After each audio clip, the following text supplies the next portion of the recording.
giữa trời Tây Bắc, mang theo khát khao vươn bay theo gió đại ngàn. Tự hào quê hương một viên ngọc luôn tỏa sáng, vang mãi trong ta tên đất tên người Điện Biên.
Kính thưa quý vị, chúng ta vừa được trải nghiệm những cung bậc cảm xúc dữ dội tự hào về miền đất con người Điện Biên.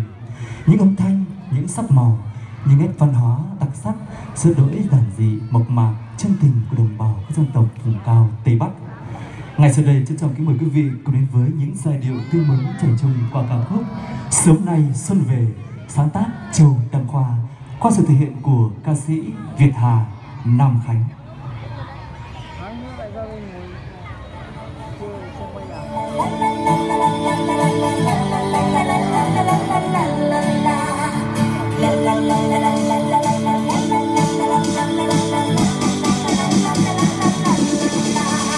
Mùa xuân sớm nay về theo lá bay, những con đường hoa tươi thắm trên tay đưa đón. Cành mai đâm sương chờ khoe sắc hương, thấy trong lòng dạo dừng hơn bên người thương. Mùa xuân đã sang và mang nắng về, thấy trong lòng sao vui ghê bình yên như thế. Dịu dàng sắc xuân về trong tim mình, chẳng ngày mùng ta reo vui như trẻ thơ. Mùa xuân ơi có biết chăng lời ta, xin hãy mang điều may về cho muôn nhà. Về bên nhau chẳng ai được xa, phút sao cứ sáng qua. và mùa xuân